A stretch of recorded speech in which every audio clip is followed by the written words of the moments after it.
Hello everyone, आज date है 5 मई 2022 और द हिंदू न्यूज एनालिसिस में आपका स्वागत है। इस वीडियो में हम द हिंदू की इंपॉर्टेंट न्यूज़ को एग्जाम के पॉइंट ऑफ व्यू से डिस्कस करेंगे। नीचे डिस्क्रिप्शन बॉक्स में Telegram channel Volcano IAS academy का लिंक दिया हुआ है। आप Telegram channel Volcano IAS academy के साथ में जुड़ सकते हैं। वहाँ पर हर exam means UPSC, state PCS and other exams के पॉइंट ऑफ व्यू से काफ़ी इंपॉर्टेंट इन्फॉर्मेशन आप सभी के साथ में शेयर की जाती है। तो चलो स्टार्ट करते हैं। वीडियो को स्टार्ट करेंगे एक ज्योग्राफिकल मैप क्वेश्चन के साथ में। और आज आपका क्वेश्चन ये है कि डूरंड लाइन को आपको मैप में व्यू करना है, फिर इससे रिलेटेड हर इंपॉर्टेंट फैक्ट्स को एंड इन्फॉर्मेशन को आपको कमेंट बॉक्स में टाइप करना है। कल हमने आपसे क्वेश्चन पूछा था कैटल आइलैंड को लेकर के, तो कैटल आइलैंड को अगर हम मैप में व्यू करें तो जो हीराकुंड डैम है जिसको महानदी रिवर पर कंस्ट्रक्ट किया गया है, वहाँ पर 3 इंपॉर्टेंट आइलैंड लोकेटेड हैं हीराकुंड डैम में। उन्हीं में से एक है कैटल आइलैंड।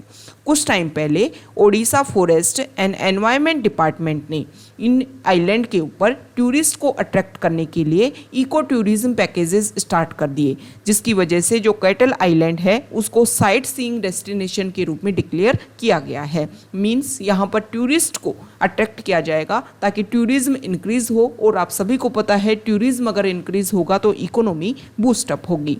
कैटल आइलैंड से रिलेटेड अदर फैक्ट्स की अगर हम बात करें तो हीराकुंड डैम को कंस्ट्रक्ट करने से पहले ये जो एरिया था वो एक डेवलप्ड विलेज था। उसके बाद में जब हीराकुंड डैम को कंस्ट्रक्ट किया गया तो यहाँ से जो लोग रहते थे वो छोड़ करके इस एरिया को चले गए, और यहाँ पर जो हिली रीजन था वो सबमर्ज्ड होने के बाद में हिल का जो टॉप एरिया है वो अभी प्रेजेंट टाइम में कैटल आइलैंड के रूप में लोकेटेड है। ये जो कैटल आइलैंड है वो हीराकुंड रिजर्वियर का एक्सट्रीम पॉइंट्स के रूप में लोकेटेड है, और कम्प्लीटली वाइल्ड एनिमल्स यहाँ पर इनहेबिटेटेड हैं, और ह्यूमंस के यहाँ पर कोई भी ट्रेसेस नहीं हैं। तो ये तो हमने कैटल आइलैंड से रिलेटेड बेसिक फैक्ट्स की बात की। अब बात कर लेते हैं हीराकुंड डैम के बारे में। महानदी रिवर में जब डिवास्टेटिंग फ्लड्स आई तो उसके बाद में 1937 में इंजीनियर एम विश्वेश्वरैया ने 1937 में एक मल्टीपर्पज़ स्कीम के रूप में ये जो हीराकुंड डैम है इसका फाउंडेशन रखा। ओके 1956 में फर्स्ट हाइड्रो पावर के रूप में इसको कमीशन किया गया, और इंडिया के लॉन्गेस्ट डैम के रूप में ये लोकेटेड है।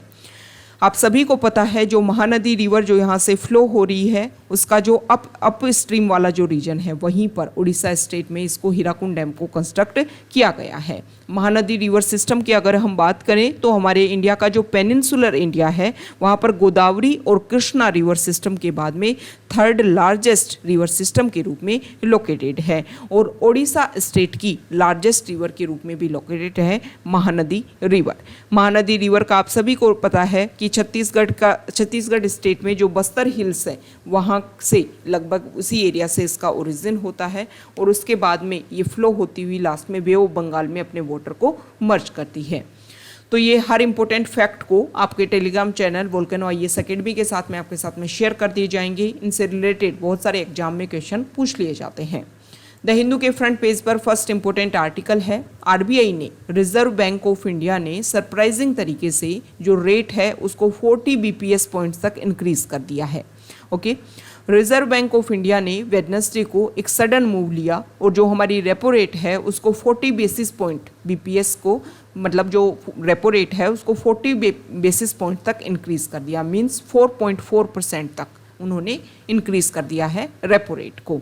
अब जब हमारे governor RBI governor Shaktikanta Das से क्वेश्चन किया गया कि अचानक से मूव क्यों देखने को मिला, इन रेट में जो इंक्रीज है वो क्यों देखने को मिला, तो उन्होंने रीज़न ये बताया है कि प्रेजेंट टाइम में अगर हम देखें तो आप सभी को पता है, ओके प्रेजेंट टाइम में अगर हम डिस्कस करें तो आप सभी को पता है कि इन्फ्लेशन जो है वो काफ़ी ज़्यादा हमें इफ़ेक्ट कर रही है।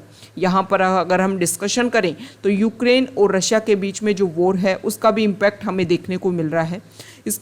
इसके अलावा और भी ऐसे इशू हैं जिसकी वजह से जो इन्फ्लेशन है वो रेगुलर इंक्रीज हो रही है।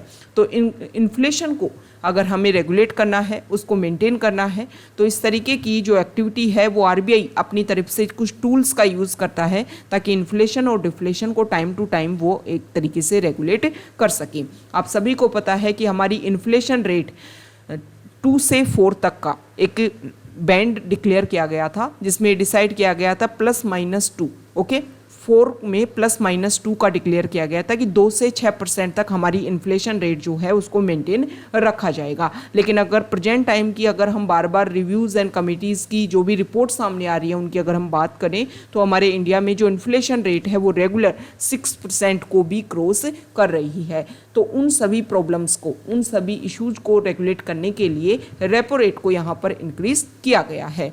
यहाँ पर अगर हम डिस्कशन करें तो अगस्त 2018 के बाद में पहली बार ऐसा देखने को मिला है कि जो रेपो रेट है उसको इंक्रीज किया गया है। अब रेपो रेट इससे पहले, इसके अलावा अगर हम देखें तो कैश रिजर्व रेशियो जो है आरबीआई ने इसको भी रेज किया है। इसके भी जो मई 2021 के बाद में अगर हम देखें तो सीआरआर कैश रिजर्व रेशियो को भी इंक्रीज किया गया है 50 बेसिस पॉइंट्स के लिए। तो अब हम इससे को डिस्कस करेंगे। ये जो टर्म है वो हमारे इकोनॉमी के पॉइंट ऑफ व्यू से इंपॉर्टेंट है। वैसे तो अगर आप इकोनॉमी को स्टडी कर चुके हैं तो ये बेसिक चीज़ें हैं। जब हम इकोनॉमी सब्जेक्ट को स्टार्ट करते हैं तो आपको पता ही होगा, नहीं हम यहाँ पर डिस्कस कर लेते हैं। देखो क्या होता है, सीधी सी बात यह है कि दो चीज़ें होती हैं, या तो महंगाई बहुत ज़्यादा होगी या फिर क्या बहुत ज़्यादा होगा कि जो एक तरीके से जो गिरावट है वो बहुत ज़्यादा देखने को मिलेगी। ठीक है, तो अगर आपको इन्फ्लेशन को, महंगाई को अगर आपको कंट्रोल करना है तो लोगों के पास में जो मनी की अवेलेबिलिटी है उसको आपको डिक्रीज करना होगा। इसके लिए आपको क्या करना होगा, जो मनी सप्लाई है उसको रिड्यूस करना होगा और टाइट मनी सप्लाई फॉलो करनी होगी, टाइट मनी पॉलिसी जो है उसको फॉलो करना होगा।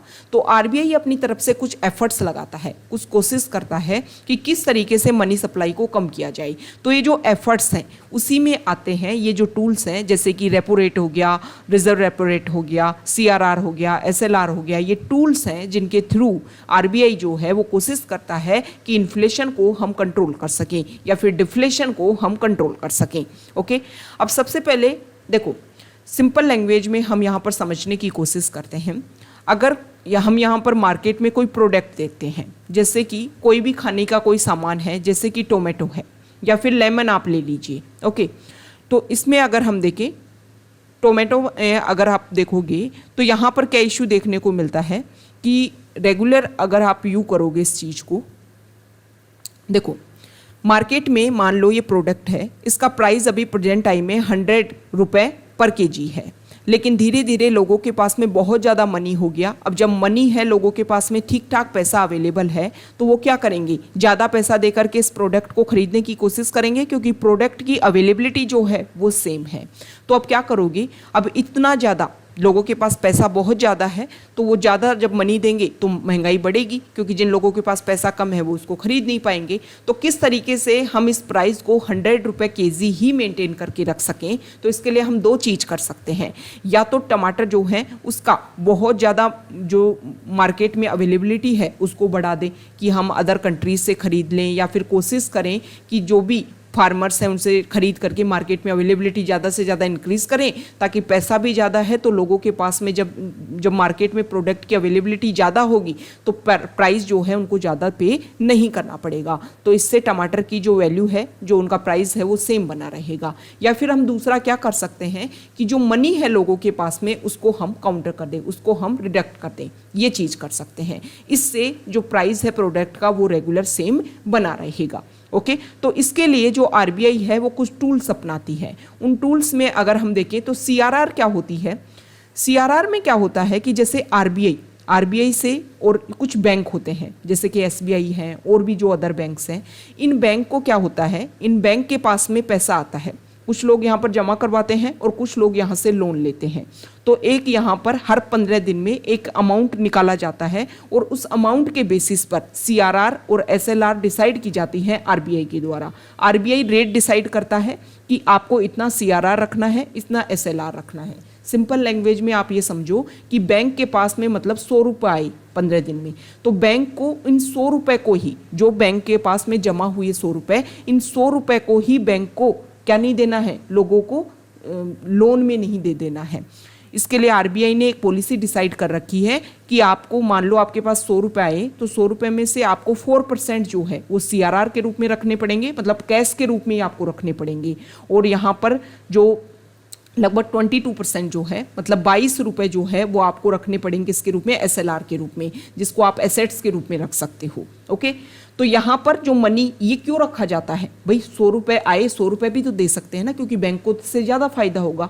देखो अचानक से कुछ क्राइसिस देखने को मिल सकता है कि जो जिन्होंने पैसा डिपॉजिट करवाया है वो अचानक से पैसा लेने के लिए आ सकते हैं, तो वो पैसा पे करने के लिए ये कुछ रिजर्व रखना होता है किसके पास में, बैंक के पास में। तो आरबीआई जब सीआरआर और एसएलआर की रेट को इंक्रीज कर देगा तो इससे क्या होगा कि जो बैंक है उसके पास में पैसा देने के लिए कम होगा, जो भी बोरोवर्स हैं उनको पैसा देने के लिए कम होगा, तो कम होगा तो अपनी जो रेट जो है उसको इंक्रीज करेगा, रेट इंक्रीज करेगा तो लोग जो है मार्केट में वो कम पैसा लेंगे, कम पैसा लेंगे तो मार्केट में मनी की अवेलेबिलिटी कम होगी, और मार्केट में मनी की अवेलेबिलिटी जब कम होगी तो जो हमारी इन्फ्लेशन है उसको रेगुलेट कर पाएंगे। दूसरा रेपो रेट क्या होता है, रेपो रेट में जो बैंक जो होते हैं वो आरबीआई से पैसा लेते हैं शॉर्ट टर्म के लिए, शॉर्ट टर्म के लिए पैसा लेते हैं तो कुछ इंटरेस्ट भी उनको पे करना पड़ेगा। तो यहाँ पर जब आरबीआई अपनी रेपो रेट को इंक्रीज कर देगा तो यहाँ पर जो बैंक है वो रेपो रेट के बेसिस पर जो पैसा ले रहे हैं आरबीआई से वो कम लेंगे, और जब कम लेंगे तो वही मनी सप्लाई जो है उस जो मनी का जो मार्केट में अवेलेबिलिटी है वो कम हो पाएगी, और इससे हम हमारी इन्फ्लेशन रेट को जो है वो रेगुलेट कर पाएंगे। तो ये कुछ टूल्स होते हैं जिनसे आरबीआई जो है वो इन्फ्लेशन को रेगुलेट करती है। ओके, नेक्स्ट इंपॉर्टेंट आर्टिकल है राजीव गांधी हमारे प्राइम मिनिस्टर, उनका असैसिनेशन केस आप सभी को ध्यान में होगा। तो यहाँ पर 2019 की बात है, यहाँ पर 2018 की बात है। तमिलनाडु काउंसिल ऑफ मिनिस्टर ने वहाँ के जो गवर्नर थे उनसे अर्ज किया था कि जो राजीव गांधी असैसिनेशन केस में जो मेन कन्विक्ट हैं एजी पेरारीवलन, उनको जो मर्सी पिटीशन है उसके लिए फाइल किया गया था। उसके बाद में गवर्नर ने इस पिटीशन को रेफर कर दिया प्रेसिडेंट के पास में। तो अभी प्रेजेंट टाइम में इसको लेकर के डिस्कशन चल रहा है सुप्रीम कोर्ट में। सुप्रीम कोर्ट ने बोला कि ये जो मर्सी पिटीशन जो फाइल हुई थी उसमें प्रेसिडेंट का कोई रोल ही नहीं है। ओके, सुप्रीम कोर्ट ने एक इंपॉर्टेंट बात बोली है कि आर्टिकल 161 के तहत और आर्टिकल 72 के अंडर तो आता है प्रेसिडेंट के पास में मर्सी पिटीशन, ओके, मर्सी की उनके पास में राइट है, और आर्टिकल 161 के अंडर आता है गवर्नर के पास में उनके पास राइट है। लेकिन गवर्नर के पास में ये राइट नहीं है कि उनके पास में अगर मर्सी पिटीशन आती है तो वो उसको क्या कर सकते हैं, प्रेसिडेंट के पास में पास कर सकते हैं। तो यहाँ पर सुप्रीम कोर्ट ने क्लियरली बोला है कि ये जो भी प्रोसीजर अप्लाई किया गया है इसमें प्रेजेंट टाइम में जो गवर्नर ने जो अपने रूल्स एंड रेगुलेशन फॉलो किए हैं वो रूल्स एंड रेगुलेशन फॉलो ही नहीं करने थे। इस तरीके से तो आप कॉन्स्टिट्यूशन के खिलाफ काम कर रहे हो, और हम जो हैं वो कॉन्स्टिट्यूशन के खिलाफ काम नहीं होने देंगे। तो यहाँ पर जो additional solicitor general KM Nataraj ने ये बात रखी है कि अभी प्रेजेंट टाइम में अगर हम देखें तो प्रेसिडेंट के पास में पावर है, प्रेसिडेंट इसमें क्या रोल प्ले करते हैं। तो इसमें क्वेश्चन किया गया, सुप्रीम कोर्ट ने ये बात बोली कि देखो ये जो मर्सी पिटीशन है वो गवर्नर ने फाइल भी की थी, सेंड भी की थी, कब किस प्रेसिडेंट के पास में, काफ़ी लंबे टाइम पहले, काफ़ी लंबा टाइम हो गया है उस प्रोसीजर को। तो यहाँ पर वही डिस्कशन किया गया है कि कोई भी प्रॉब्लम जो है उसमें एक टाइम बाउंड होना चाहिए, एक लिमिट डिसाइड होनी चाहिए कि उस लिमिट के अंडर जो है उस प्रॉब्लम का उस सॉल्यूशन निकालने की कोशिश की हो। कल भी हमने डिस्कस किया था कि गवर्नर जो है उनके पास में बिल भेजा गया, उन्होंने प्रेसिडेंट के पास में सेंड कर दिया गया, कोई टाइम बाउंड नहीं है उस चीज़ को लेकर के। अभी भी हम डिस्कस करेंगे कि नीट जो एग्जाम का एग्जाम्पशन जो बिल लेकर के आई थी तमिलनाडु गवर्नमेंट, उसको किस तरीके से प्रोसीजर को कंप्लीट करने की कोशिश की जा रही है। ओके, नेक्स्ट इंपॉर्टेंट आर्टिकल है सुप्रीम कोर्ट। लगभग मार्च में ये न्यूज़ में रहा था, मार्च अप्रैल में ये जो इशू है इसमें सुप्रीम कोर्ट ने इंटरवीन किया था कि सेंट्रल गवर्नमेंट क्या करती है कि जब भी सुप्रीम कोर्ट में कोई डिस्कशन चल रहा है, जुडिशरी में कोई डिस्कशन चल रहा है, तो कुछ ऐसे अपनी तरफ से कुछ फाइल्स जो हैं उनको सील्ड कवर प्रेजेंट करती है सुप्रीम कोर्ट के पास में, और बोलती है कि इन पॉइंट्स के बेसिस पर हमने ये जो सारे इशू हैं उनको क्रिएट किए। मतलब ओपनली उन चीज़ों को बात नहीं रखी जाती है। तो सुप्रीम कोर्ट ने इसको लेकर के क्वेश्चन भी कर लिया था कि आप ये जो सील्ड कवर जो भी फाइल प्रेजेंट करते हो वो सही नहीं है। जो भी अपोजिट पार्टी है उनको क्लियरली पता होना चाहिए कि आपने किन पॉइंट्स को रखा है जिनके बेसिस पर उनके खिलाफ में केस चल रहा है। सुप्रीम कोर्ट ने दोबारा से जब मीडिया वन केस जो है उसको लेकर के डिस्कशन हुआ तो सुप्रीम कोर्ट ने दोबारा से सील्ड कवर जूरिस्प्रूडेंस जो है उसको ऊपर ध्यान देने के लिए बात रखी है। सुप्रीम कोर्ट ने ये बोला है कि कुछ ऐसे इशू होते हैं, जैसे कि अगर हम देखें कुछ स्मॉल एक्सेप्शन भी होते हैं, जैसे कि कुछ इशू चाइल्ड सेक्सुअल अब्यूज़, इस तरीके के जो केसेज हैं इनको अगर हमें हैंडल करना है तो आपके जो सील्ड कवर जो फाइल है उनको हम एक्सेप्ट कर सकते हैं। लेकिन हर चीज़ में जो आप कंट्री की एक तरीके से इंटीग्रिटी, कंट्री की सॉवरेनिटी, कंट्री की जो भी प्रेजेंट टाइम में सिक्योरिटी के पॉइंट के नाम पर जो सील्ड कवर जो फाइल रखते हो वो हम एक्सेप्ट नहीं करेंगे। और इसके लिए जो गवर्नमेंट है उसको अपना जो भी स्टैंड है उसको क्लियर रखना होगा। नेक्स्ट इंपॉर्टेंट आर्टिकल वो अभी जो हमने डिस्कस किया नीट एग्जाम को लेकर के, जो वहाँ के गवर्नर हैं तमिलनाडु के, उनको ये बिल भेजा गया, बिल को रिवर्स किया गया दोबारा से विदाउट एनी अमेंडमेंट, दोबारा से गवर्नर के पास भेजा गया। और अब गवर्नर जो हैं वो होम मिनिस्ट्री के पास में इस बिल को उन्होंने सेंड किया है ताकि प्रेसिडेंट का जो भी रिव्यू है वो उसके पर दिया जा सके। ओके, कल भी हमने डिस्कस किया था, एडिटोरियल में आर्टिकल आया था और उस आर्टिकल में बताया गया था कि यूके और ऑस्ट्रेलिया में इस तरीके से अगर पार्लियामेंट वहाँ पर जो लेजिस्लेचर है उन्होंने बिल पास किया, अगर उनको भेजा जाता है और वो उसको वापस कर देते हैं तो वहाँ की जो फेडरल स्ट्रक्चर है, वहाँ के जो बेसिक पॉइंट्स हैं उनके खिलाफ में ये चीज़। ओके, यूके में जो पार्लियामेंट है उसके खिलाफ में है, वहाँ पर इस तरीके से बिल को सेंड नहीं किया जाता है, उसका अप्रूवल ही दिया जाता है वहाँ के किंग के द्वारा। नेक्स्ट इंपॉर्टेंट आर्टिकल है, आप सभी को पता है कि लाउड स्पीकर प्रेजेंट टाइम में काफ़ी बड़ा इशू है। तो एमएनएस चीफ ने ये बोला है कि हमारा जो प्रोटेस्ट है वो रेगुलर रहेगा। हम चाहते हैं कि मुंबई में जितनी भी प्रेजेंट टाइम में मॉस्क्यू है उसमें अगर हम देखें तो बहुत ऐसी मॉस्क्यू हैं जो बिल्कुल साइलेंट तरीके से अपने प्रेयर्स को कंप्लीट करती हैं, लेकिन कुछ मॉस्क्यू ऐसी हैं 1140 मॉस्क्यूज में मुंबई में से 135 जो हैं वो अपनी जो अजान प्ले करती हैं वो 5 बजे से पहले ही लाउड स्पीकर पर प्ले करती हैं। तो यहाँ पर हम लास्ट जो पेजेस हैं उस पर भी आया है, सुप्रीम कोर्ट ने क्लियरली ये बोला रखा है, 2005 में ये बात बोल दी थी कि इस तरीके से आप अपनी रिलीजियस प्रैक्टिसेस को फॉलो करने के लिए लाउड स्पीकर्स का यूज़ नहीं कर सकते।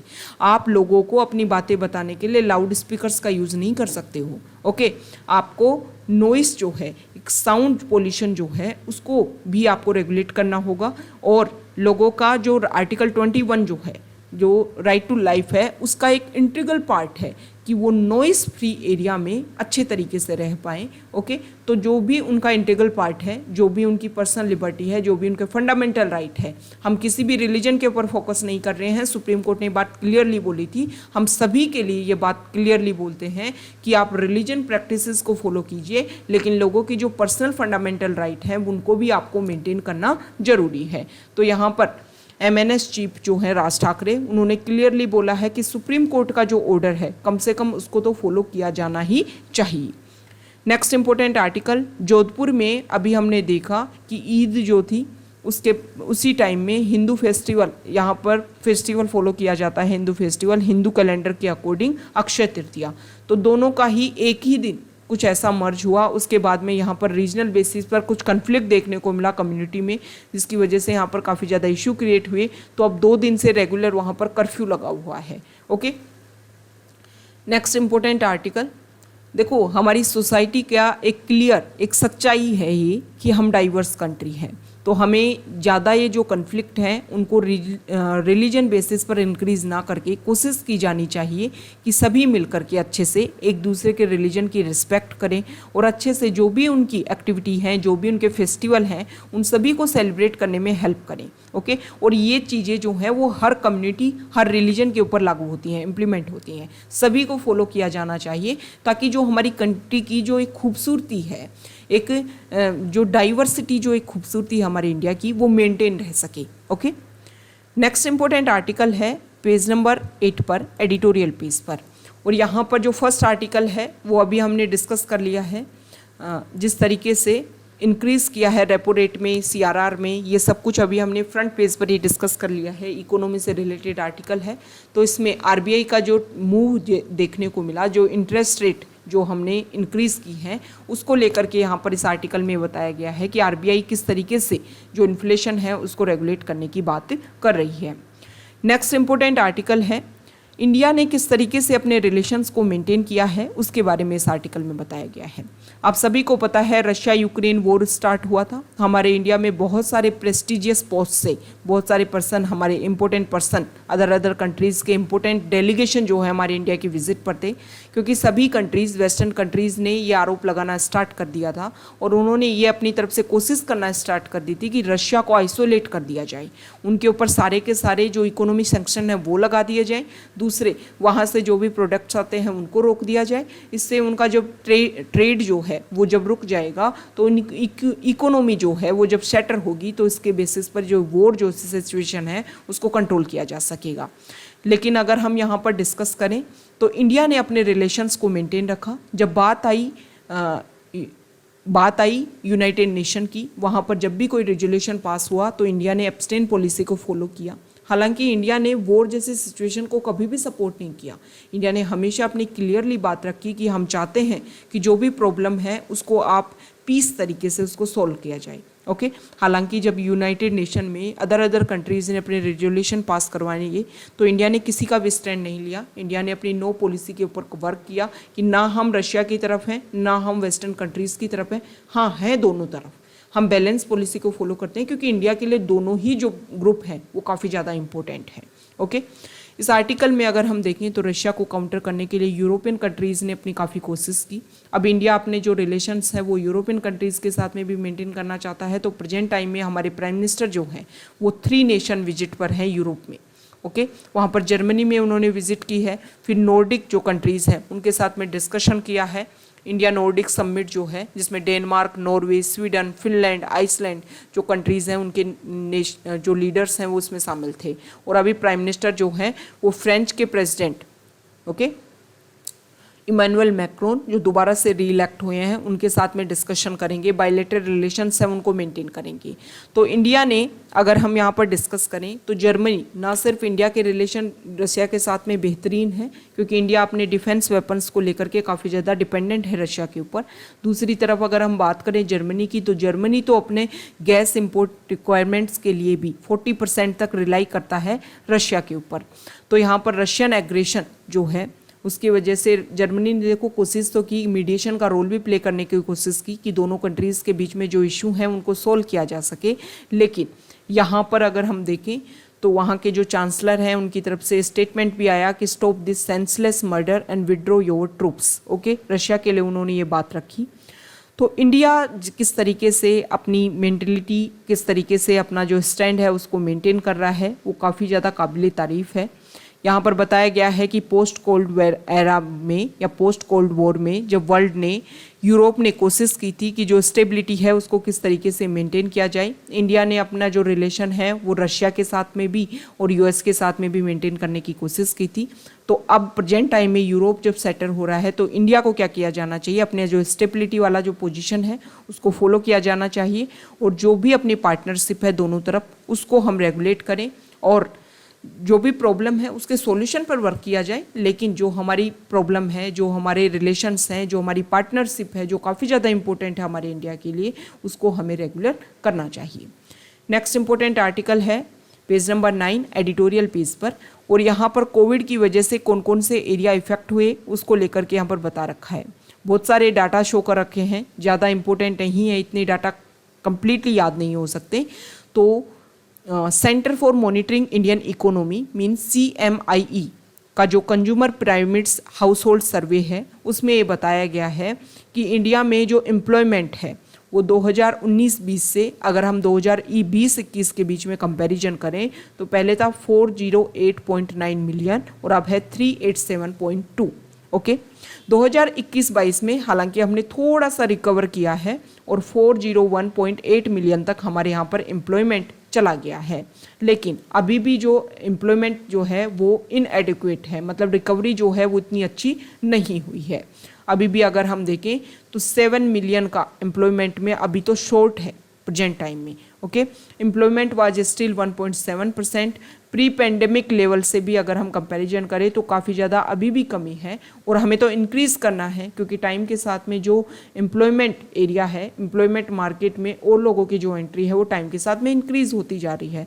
तो यहाँ पर ये बताया गया है कि कोविड की वजह से सबसे ज़्यादा जो इफ़ेक्ट हुए उनमें वीमेन और सैलरीड जो वर्कर्स थे वो सबसे ज़्यादा पेंडेमिक की वजह से सबसे ज़्यादा उनके ऊपर इफेक्ट देखने को मिला है। तो यहाँ पर अगर हम देखें तो एक तरीके से एंटरप्रेन्योरशिप जो है वो इंडिया के लिए एम्प्लॉयमेंट ज़्यादा से ज़्यादा जनरेट कर सकती है। वीमेन जो है उनका पार्टिसिपेशन काफ़ी कम हुआ है। जेंडर इक्वलिटी अगर हमें लानी है तो टाइम के साथ में ये जो भी कमी आई है उसको इंक्रीज़ करना होगा और इक्वलिटी लानी होगी हर जगह पर मार्केट में।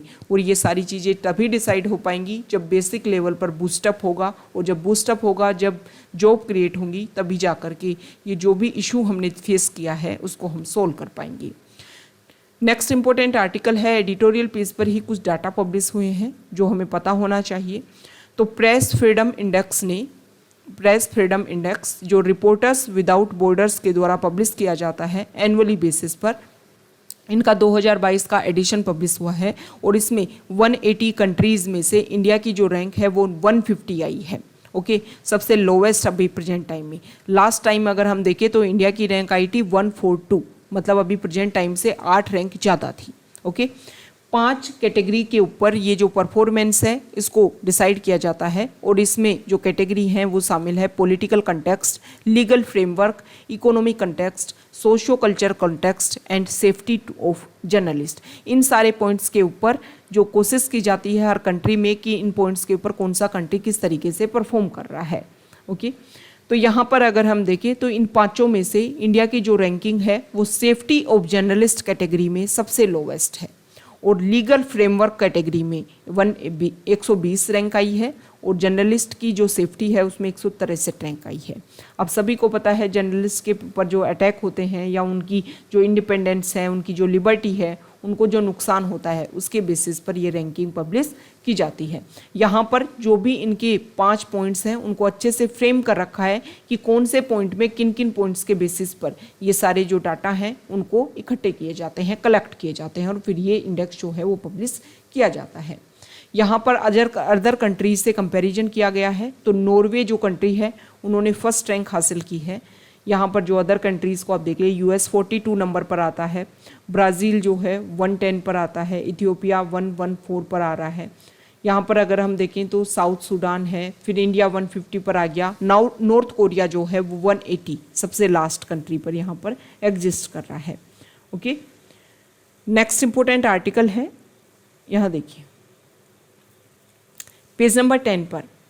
अभी हमारे जो प्राइम मिनिस्टर हैं, स्टेट के चीफ मिनिस्टर हैं और इसके अलावा अगर हम डिस्कस करें तो स्टेट के चीफ मिनिस्टर हो गए, प्राइम मिनिस्टर हो गए, हमारे जो सीजीआई हैं उन सभी के बीच में डिस्कशन हुआ और उस टाइम हमारे प्राइम मिनिस्टर ने ये बोला कि अभी प्रेजेंट टाइम में कुछ स्टेट में जो फ्यूल के रेट हैं वो काफ़ी ज़्यादा हाइक हैं क्योंकि उन्होंने जो वैट कंसेशन होता है और जो भी उनकी एक्स्ट्रा ड्यूटीज़ हैं उनको कम नहीं किया है। तो यहाँ पर किस तरीके से जीएसटी का कलेक्शन होता है, किस तरीके से जीएसटी को फिर कंपनसेट करने की कोशिश की जाती है उन सारे ड्यूज़ को, इन सब के बारे में बताया गया है। ओके, कि जो फंड्स हैं स्टेट्स को जो मिलने चाहिए थे उनमें कुछ डिले हो रहा है जिसकी वजह से जो प्रॉब्लम है वो इंक्रीज़ हो रही है। लेकिन हमने पहले भी डिस्कस कर लिया है कि अगर हम डिस्कस करें तो स्टेट्स ने जो अपना वैट है, स्टेट ने जो भी अपने टैक्सेज हैं वो टाइम के साथ में काफ़ी ज़्यादा कम किए हैं। सेंटर की तरफ से अगर हम देखें तो काफ़ी ज़्यादा टैक्सेज हाई देखने को मिले हैं जिसकी वजह से ये जो फ्यूल प्राइजेज हैं वो काफ़ी ज़्यादा हाई हो रहे हैं। नेक्स्ट जो भी हमने डिस्कस किया है वर्ल्ड प्रेस फ्रीडम इंडेक्स को, अभी हमने एडिटोरियल पेज पर जो आर्टिकल डिस्कस किया इसमें कुछ बेसिक फैक्ट्स देख लेते हैं कि ये कौन सा ऑर्गेनाइजेशन है।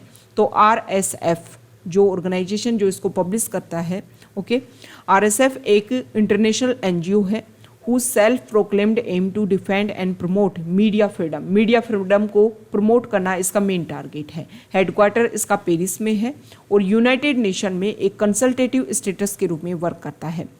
इसका ऑब्जेक्टिव ये है कि वर्ल्ड प्रेस फ्रीडम इंडेक्स के थ्रू जो एवरी ईयर पब्लिश किया जाता है इसमें पूरे वर्ल्ड में जर्नलिस्ट और मीडिया को जो भी फ्रीडम मिल रही है उसको किस तरीके से कौन सी कंट्री बेहतरीन तरीके से इम्प्लीमेंट कर रही है और कौन से तरीके में कंट्री में प्रॉब्लम देखने को मिल रही है, उससे क्या होगा कि जर्नलिस्ट को लेकर के एक फ्री ग्लोबल लेवल पर जो एरिया है वो प्रोवाइड हो पाएगा जिससे वो फ्री तरीके से हर न्यूज़ को किसी भी तरीके से इफेक्ट ना हो करके लिबरल तरीके से अपनी न्यूज़ को उसके हर पॉइंट को शो करने की कोशिश करेंगे ताकि इस तरीके से जब न्यूज़ पब्लिश होंगी तो बहुत सारी चीज़ें जो हैं वो निकल कर के सामने आएगी, बहुत सारे पॉइंट्स जो हैं उनको उनके जो भी प्रॉब्लम है वो सामने रखी जाएंगी और उनसे जो रिजल्ट है वो काफ़ी बेहतरीन होगा। यहाँ पर इंडिया के बारे में भी बताया गया है कि इंडिया में ये सारे इशू क्यों देखने को मिले हैं। यहाँ पर उन कंट्रीज़ की भी बात की गई है जो सबसे बैड परफॉर्मर रहे हैं, जिसमें म्यांमार 176 पर, चाइना 175 पर, तुर्कमेनिस्तान 177 पर, ईरान 178 पर, इरिट्रिया 179 नंबर पर और नॉर्थ कोरिया जो है वो 180 कंट्री नंबर पर यहाँ पर स्टैंड कर रहा है। इंडिया का इंडेक्स ये बोलता है कि हमारे यहाँ पर जर्नलिस्ट को फ्रीडम बहुत कम दी जा रही है, वायलेंस जो है जर्नलिस्ट के खिलाफ काफ़ी ज़्यादा बढ़ता जा रहा है, पॉलिटिकल प्रेशर जो है वो मीडिया के ऊपर काफ़ी ज़्यादा इंक्रीज़ होता जा रहा है और ये सारी चीज़ें जो हैं वो हमारी ना सिर्फ पॉलिटिकल बेसिस पर बल्कि रिलीजन बेसिस पर भी हमारे यहाँ पर जर्नलिस्ट में इशू देखने को मिल गया है कि रिलीजन बेसिस पर जो बहुत सारी न्यूज़ जो हैं वो स्प्रेड करवाई जाती हैं। नेक्स्ट इम्पोर्टेंट आर्टिकल जो है यहाँ पर हमारे जो प्रेसिडेंट जो हैं वो प्रेजेंट टाइम में यहाँ देखिए रामनाथ कोविंद जो हैं वो 61st annual Bodo literary meet पर गए हुए उन्होंने यहाँ पर कुछ इम्पोर्टेंट बात रखी कि देखो हमारी जो गवर्नमेंट है उनकी ड्यूटी है कि जो हमारी लोकल लैंग्वेजेस हैं उनको हम कंजर्व करें, उनको प्रमोट करें और इन सभी के लिए हम क्या कर सकते हैं, हम कोशिश कर सकते हैं कि हमारी जो भी लोकल लैंग्वेज हैं, आप सभी को पता है इंडिया में डाइवर्सिटी बहुत ज़्यादा है। इंडिया में अगर हम देखें तो बहुत सारी ऐसी लोकल लैंग्वेज हैं। इससे रिलेटेड जो डाटा आए थे संडे वाले पेज पर, शायद FAQ पेज पर थे रिलेटेड डाटा, उसमें इस क्लियरली ये बात बोल रखा था कि हमारे यहाँ पर बहुत सारी लोकल लैंग्वेजेस हैं, बहुत सारी ऐसी लैंग्वेजेस हैं जो टाइम के साथ में डिक्रीज़ भी हो रही हैं, जिनमें 10,000 से भी कम उनको बोलने वाले लोगों की संख्या बची है। तो इन सारी लोकल लैंग्वेजेस को हमें कंजर्व करना है, प्रमोट करना है और इसके लिए जो गवर्नमेंट है वो अपनी पॉलिसीज़ को इम्प्लीमेंट कर सकती है। Next important article page number 13 पर, और यहाँ पर जो आर्टिकल है हमारे प्राइम मिनिस्टर ने नॉर्डिक जो लीडर्स हैं उनके साथ में डिस्कशन किया उन सारे पॉइंट्स के ऊपर, जिसमें अगर हम देखेंगे तो हर पॉइंट के ऊपर जिसमें ब्लू इकोनॉमी मींस सी वाला जो रीजन है उसके ऊपर फोकस करने की बात की गई, clean energy, space, health care, इन सारे पॉइंट्स के ऊपर डिस्कशन किया गया। इसके अलावा इंडिया ने अब ये बोला कि जो हमने आर्कटिक पॉलिसी जो भी अनाउंस की है उसमें नॉर्वे जो है एक की पिलर है। ओके, इसके अदर कंट्रीज़ के साथ में जो हमारे बायलैटरल रिलेशन है उनके साथ में भी डिस्कशन किया और कम्प्लीटली जो नॉर्डिक कंट्रीज़ हैं उनके साथ में भी एक साथ मिलकर के इंडिया ने डिस्कशन किया है हर पॉइंट के ऊपर यहाँ पर अपने जो रिलेशंस हैं उनको मेंटेन करने के लिए। नॉर्डिक कंट्रीज़ कौन कौन से हैं, इनसे रिलेटेड हम बेसिक फैक्ट सीख लेते हैं। देखो नॉर्डिक कंट्रीज़, एक मिनट, हाँ, नॉर्डिक कंट्रीज़ ये एक जियोग्राफिकल और कल्चरल रीजन है जो नॉर्दर्न यूरोप और नॉर्थ अटलांटिक में एग्जिस्ट करता है। इसमें जो सोवरिन स्टेट्स में अगर हम देखें तो डेनमार्क, फिनलैंड, आइसलैंड, नॉर्वे और स्वीडन आते हैं और ऑटोनोमस टेरिटरीज के रूप में फ्योरे आइलैंड, ग्रीनलैंड और ऑटोनोमस रीजन ऑफ लैंड इसमें आता है। ओके, अगर अभी प्रेजेंट टाइम में हम देखें तो जो नॉर्डिक कंट्रीज़ हैं वो पहले अपने आप को इंडिपेंडेंट फेस कर रहे थे, लेकिन अभी प्रेजेंट टाइम में अगर आप देखोगे तो कुछ नॉर्डिक कंट्रीज़ ने डिक्लेयर किया है कि वो नाटो ऑर्गेनाइजेशन के साथ में जुड़ना चाहेंगी। तो उन कंट्रीज़ के आपके नेम आपको जो हैं वो कमेंट बॉक्स में बताने हैं कि अभी कौन कौन सी नॉर्डिक कंट्रीज़ ने डिक्लेयर किया है कि वो नाटो ऑर्गेनाइजेशन के मेंबर अपने आप को बनाना चाहेंगी। यहाँ पर जो आर्टिकल है, ओके, वो अभी हमने फ्रंट पेज पर डिस्कस कर लिया था। लाउड स्पीकर जो इशू चल रहा है तो नॉइस पोल्यूशन को हम किस तरीके से कंट्रोल कर सकते हैं और सुप्रीम कोर्ट ने किस तरीके से अपना क्लियर इसमें विजन दिया था, इसके बारे में हम डिस्कशन कर चुके हैं।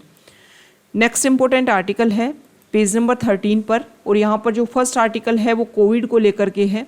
इसमें क्लियरली ये बोला गया है कि कोविड के जो केसेस हैं वो टाइम के साथ में बढ़ते जा रहे हैं। तो कोविड को हमें ये नहीं मानना है कि पेंडेमिक खत्म हो गया है, अभी भी जो क्वेश्चन है वो बहुत ज़्यादा इम्पोर्टेंट है, वाइटल है, तो हमें उसके ऊपर फोकस करना चाहिए। जो भी रूल्स एंड रेगुलेशंस हैं उन सभी को हमें मेंटेन करना चाहिए। यहाँ पर जो आर्टिकल है, अभी कुछ टाइम पहले FSSAI ने ये डिस्कस किया था कि हम जो भी जो भी पैक्ड फूड है उनके ऊपर हम रेटिंग देंगे।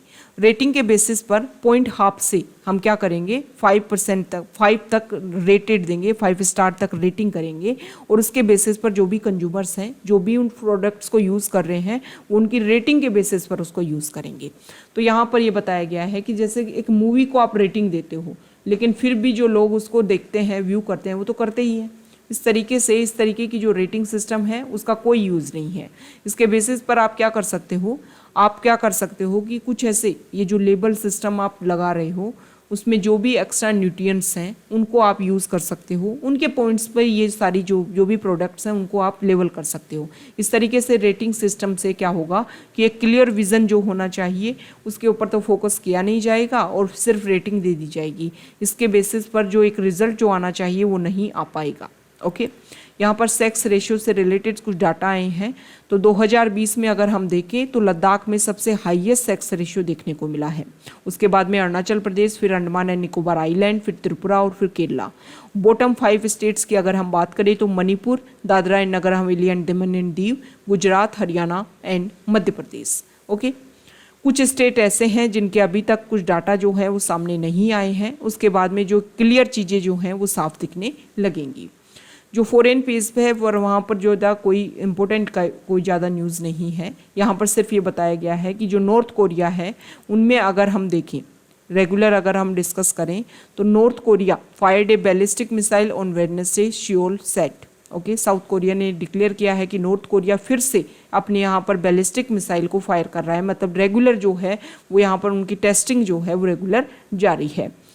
प्योंगयांग जो वहाँ की कैपिटल है नॉर्थ कोरिया की, उन्होंने अभी तक जनवरी से अब तक अगर हम देखें तो इंटरकॉन्टिनेंटल बैलिस्टिक मिसाइल और जो फुल रेंज की जो मिसाइल है 2017 में जो पहली बार उन्होंने फायरिंग की थी उसमें अगर हम देखें तो 14 वेपन्स का और ज़्यादा उन्होंने टेस्टिंग की है। ओके, जब भी नॉर्थ कोरिया कोई टेस्टिंग करता है तो आप सभी को पता है नॉर्थ कोरिया की जो लोकेशन है वो जापान, रशिया, चाइना, इसके अलावा जो अमेरिका, इन सभी कंट्रीज़ को लेकर के काफ़ी ज़्यादा कन्फ्लिक्ट हो जाता है, क्योंकि इससे काफ़ी ज़्यादा इशू देखने को मिलेगा। अगर यहाँ पर कोई इस तरीके से रेगुलर वो अपने जो भी मिसाइल हैं जो भी वेपन्स हैं उनको इस तरीके से रेगुलेट करते रहे तो आने वाले टाइम में अगर कुछ इशू क्रिएट होता है तो यहाँ पर वॉर जैसी सिचुएशन क्रिएट हो सकती है। ओके, तो ये श्रीलंका के बारे में बताया गया है। वहाँ के फाइनेंस मिनिस्टर ने बोला है कि श्रीलंका के पास में जो रिजर्व्स हैं वो नेग्जिबल हैं जिनका हम यूज़ कर सकते हैं। इंडिया अपनी तरफ से कोशिश कर रहा है, आंध्र प्रदेश स्टेट जो है वो भी अपनी तरफ से यहाँ पर असिस्टेंस प्रोवाइड करने की कोशिश कर रहा है। तमिलनाडु ने सेंट्रल गवर्नमेंट से अप्रूवल लेकर के वहाँ पर असिस्टेंस प्रोवाइड करने की कोशिश की है। ये रशिया और यूक्रेन के बीच में जो वॉर चल रहा है उसके बारे में बता रखा है कि कोई भी जो सिचुएशन है वो अपीस करने वाली अभी नहीं है। रेगुलर जो प्रेजेंट टाइम में जो कन्फ्लिक्ट है वो रेगुलर हो रहा है। ओके, तो ये आज का हमारा द हिंदू न्यूज़पेपर का डिस्कशन था। अगर आप यहाँ तक आए हैं, वीडियो आपको अच्छा लगा है तो प्लीज़ वीडियो को लाइक कीजिए, शेयर कीजिए और चैनल को सब्सक्राइब कीजिए। Okay, thank you.